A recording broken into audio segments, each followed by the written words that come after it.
Boa tarde. Nós somos os discentes do curso de Agronomia da Universidade Federal Rural de Semiárido, do campus de Mossoró. Ficamos responsáveis pela família, para falar um pouco sobre a família rosácea, para obtenção de nota parcial do curso da matéria de Botânica, orientado pelo professor Leandro Furtado. Os nossos componentes são Carlos Augusto, Emily Emanuele, Jefferson Gustavo, Letícia Gabriele e Yara Keliane. Para começar a falar um pouco sobre a rosácea, ela é do reino Plantae e ela é da fila Angiosperma. A gente entende como angiosperma quando as flores apresentam predominantemente flores bissexuais, ou seja, hermafroditas, possuindo androceu e gineceu. Elas possuem aproximadamente 100 gêneros e aproximadamente 3.000 espécies, sendo ela da família rosácea.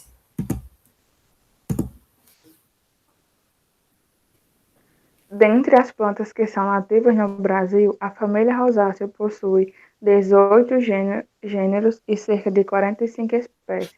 Ela é uma família cosmopolita, o que significa que ela tem ampla distribuição geográfica, ou seja, ela se adapta em vários ambientes por todo o mundo. A família rosácea é a família da roseira, porém ela também vai compreender a maçã, pera, o pêssego, o morango, entre outros. As plantas podem ser herbáceas, que vão apresentar caules finos e maleáveis, como por exemplo o morangueiro. Podem ser arbustivas, como por exemplo da amoreira, ou árvores que têm o tronco desenvolvido, como por exemplo da macieira. As folhas são compostas com a filotaxia alterna espiralada, são imparipinnadas, o que caracteriza os folíolos ímpares. E podem ser também palmadas, que é quando os folíolos estão todos interligados no ápice do pecíolo, porém ambos tipos vão apresentar um folíolo no final das folhas. As margens das folhas são serrilhadas, caracterizadas por possuir glândulas secretoras que são chamadas de nectário, diferenciando-se das demais famílias por terem especial esse néctar que é secretado de cada dente da margem para atrair os polinizadores.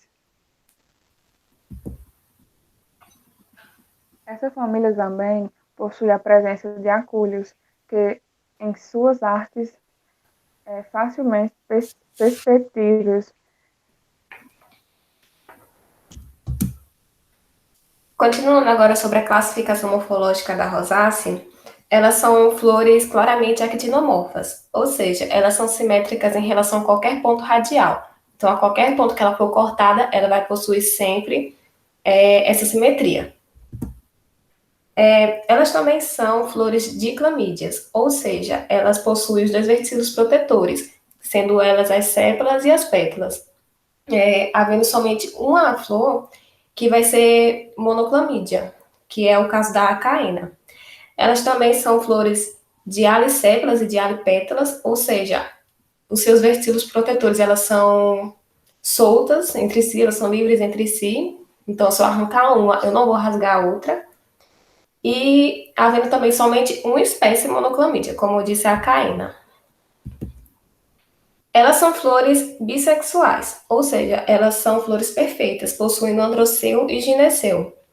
Aqui a gente vê a presença do gineceu e ao redor a gente vê a presença do conjunto de estames. Quanto ao formato da flor, a gente vê o formato dela em forma de taça, que é o comum das roseiras, e também o formato circular, que é o comum das flores frutíferas, como a flor da pera, da maçã, entre outras. Quanto ao androceu, aos estames da flor, eles são estames livres entre si, ou seja, eles são de alistêmones e eles possuem os tamanhos de estames variados, ou seja, eles são heterodínamos. Aqui são os estames. Quanto ao ovário, o ovário ele pode ser tanto súpero quanto ínfero. Ou seja, aqui a gente vê o desenvolvimento do morango, essa aqui é a flor do morangueiro, a gente vê o desenvolvimento do morango pelo ovário súpero. Já aqui, na roseira, a gente vê o ovário ínfero. Foi o único esquema que eu achei para melhor exemplificar, mas dá para ver claramente o ovário ínfero aqui. E só recapitulando o que a Yara havia dito no começo, a filotaxia dela é alterna, espiralada, e com esse folículozinho terminal, sendo ela imparipinada. Quanto ao gineceu, ele pode ser dialicarpelar, onde os carpelos e os pistilos eles encontram livre entre si, aqui, como é na flor da framboesa, e ele pode ser também gamocarpelar, onde eles vão se encontrar fusionados, que é no caso da flor do pêssego, esse amarelinho aqui no meio. Quanto ao fruto, o fruto ele pode ser simples, como também o fruto composto. O fruto simples, ele vai ser quando um carpelo ou mais vão ser fecundados, formando apenas um caroço. E o fruto composto, ele vai ser desenvolvido por vários carpelos de uma flor, originando muitos frutos, que é o caso do morango, que é o fruto seco, esses secos aqui que a gente chama fruto aquênio. Quanto aos tipos de fruto, ele vai compreender os aquênios, que são o fruto seco e indeiscente. Seco por ele não possuir muito líquido e indeiscente por não ser liberado pela natureza. Ele vai possuir o tipo de folículo, que é seco e deiscente, seco por não possuir muito líquido também, e vai ser liberado pela natureza, diferentemente do indeiscente. Ele vai possuir também a drupa, que é o caso do pêssego, onde o mesocarpo ele vai ser carnoso, possuindo grande quantidade de líquido. E ele também vai ter o pseudofruto, que eles vão ser fecundados pelas estruturas estéis da planta, e não pela parte reprodutiva.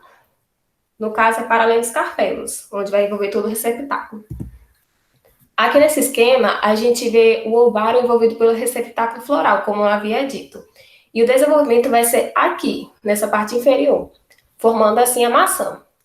Só que o fruto, o que a gente chama de caroço, vai ser o fruto, que vai estar encontrado aqui no meio. Quanto aos polinizadores, ela vai ser geralmente melífera, ou seja, elas vão ser polinizadas por abelhas. Porque como as flores rosáceas, elas são vistosas, em geral são grandes, coloridas, ricas em perfumes, e além de produzirem muito pólen, muito néctar, são características que servem de atração para que os polinizadores venham polinizar ela. Mas também vai haver algumas espécies em que elas vão ser procuradas por aves. Mas o mais comum vai ser pelas abelhas mesmo.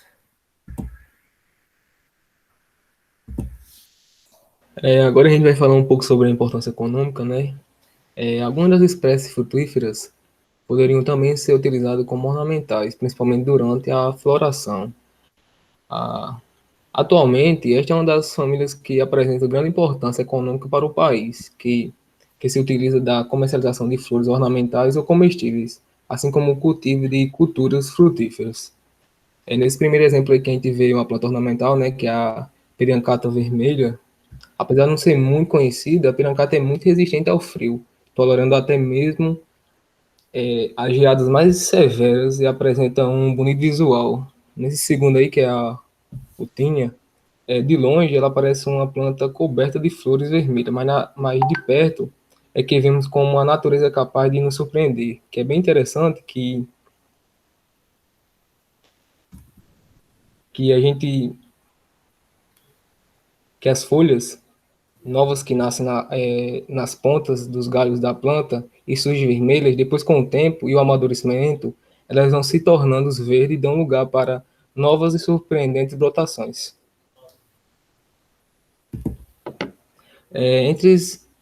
Entre as ornamentais propriamente ditas, destaque-se a Pirancata coccinea, Rosa spirea e a Cotineaste, utilizado como exemplares de áreas abertas e jardins ensolarados, isoladas ou formando grupos. A gente vai ver umas imagens aí a seguir delas.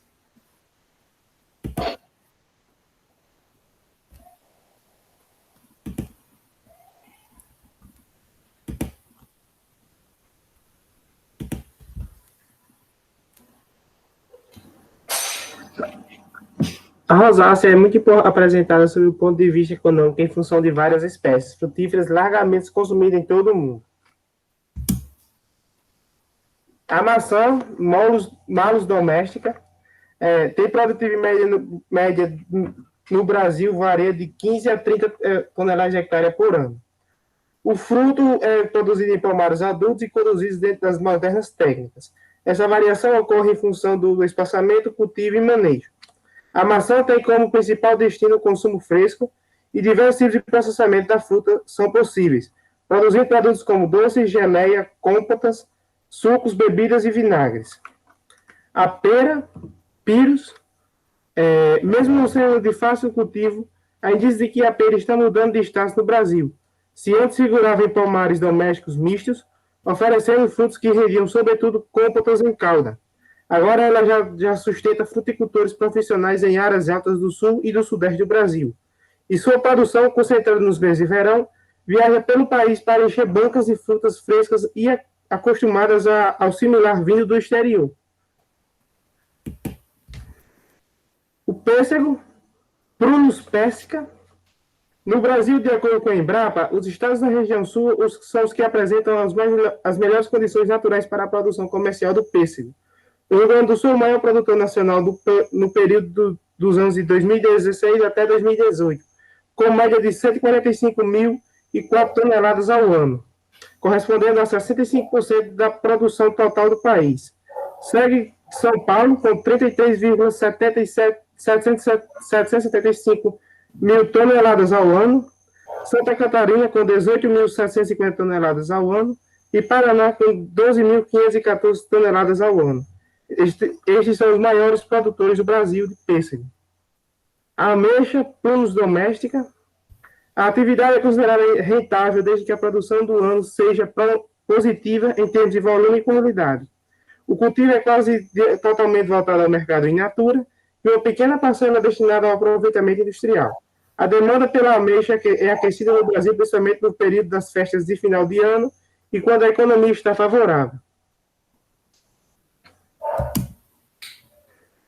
O morango, sendo botanicamente classificado como hortaliça das classes das rosáceas, o morango ainda é mais conhecido como um delicioso frutinho rasteiro, tendo a vantagem de ir para o mercado na primavera, quando há poucas frutas à venda, alcançando bons resultados. Além do mais, na indústria é conhecido pelo uso frequente em iogurtes e sorvetes. Dando continuidade, eu vou falar sobre os usos medicinais da rosácea, mais especificamente do morango. Como podemos ver na imagem, o morango ele previne o câncer, é anti-inflamatório, antioxidante, possui vitamina C e baixa caloria. Ele possui alguns usos específicos, como natural ou em sucos, e dessa forma ele é recomendado como auxiliar no tratamento da gota, do reumatismo e é eficiente contra infecções do fígado, garganta e vias urinárias. O morango, quando ele é amassado com mel, ele é um bom remédio para os males dos rins. E o chá da sua folha, ele purifica o sangue, fortalece e alcaliniza o sistema nervoso e é um excelente diurético. Além de suas utilidades, o morango ele também possui muitas fibras e pode prevenir diversos tipos de câncer. Falando um pouco sobre as curiosidades, mais especificamente da rosa chinense, mais à frente, ela foi cultivada primeiramente na China, originária na Ásia e cultivada há quase 5.000 anos. A essência das suas flores ela é a mais presente na composição de aromas e perfumes, e essa rosa é uma das mais cultivadas e mais populares em todo o mundo, com incontáveis variedades e cultivares. Elas são obtidas a partir do cruzamento e melhoramento genético, parentais em grande parte das rosas comercializadas hoje em dia. As pétalas elas possuem óleos essenciais aromáticos e o extrato de suas pétalas também é usado na fabricação de perfumes, cosméticos, águas de rosas e aromas para ambientes. Falando um pouco sobre os polinizadores, a rosa chinensis ela atrai polinizadores. Seu fruto é do tipo aquênio com uma semente cada, formado dentro de um pseudofruto que é característico das rosas. E eles possuem cores vibrantes, como vermelho ou laranja, e devido a essas cores, elas acabam atraindo polinizadores. Falando um pouco sobre o uso ornamental, ela é usada de forma ornamental em arranjos, jardins e outras maneiras. As propriedades terapêuticas da rosa chinensis na China, ela é empregada para o tratamento de cólicas menstruais, sendo ainda conhecidos seus benefícios contra enxaqueca, problemas estomatais e tireoide. Estudos científicos, eles também comprovam a alta capacidade antioxidante, antisséptica, diurética e fungicida da rosa chinesa. Essa rosa também é comestível e suas pétalas, elas são usadas para a elaboração de bebidas, como águas aromatizadas, chás, sucos, coquetéis e licores, e também para a produção de geleias, sorvetes e saladas. Sendo em saladas, ela é usada de forma in natura. A rosa chinensis, além de ter esse leque de curiosidades, ela também é uma rosa que é um símbolo cultural e são as flores mais presentes no imaginário popular, as que têm maior simbolismo cultural em todo o mundo. Ela possui centenas de histórias sobre seus usos, sua fragrância, suas propriedades ritualísticas e principalmente sua beleza, que é considerada incomparável entre as demais flores. Na primeira imagem, a rosa chinensis ela é usada de forma ornamental em um arranjo, e na segunda imagem nós podemos ver variedade de formas e cores dessa rosa. E só para completar algo que eu esqueci de falar no início, elas são geralmente pentâmeras, mas elas podem variar até 20 pétalas, por conta que é o mais comum das roseiras. Mas aqui, no ladinho, dá pra gente ver que elas têm 5 pétalas, e já aqui elas podem chegar até 20. E é basicamente isso. Aqui são as referências de onde a gente se baseou para poder realizar esse trabalho. E para finalizar tudo com chave de ouro, uma frase do nosso querido Charles Chaplin: a persistência é o caminho do êxito. Então persistam, batalhem e sejam aquilo que vocês tanto almejam ser, embora seja difícil e um caminho árduo. Então é isso. Isso é tudo. Espero que tenhamos feito um bom trabalho e qualquer dúvida estamos à disposição.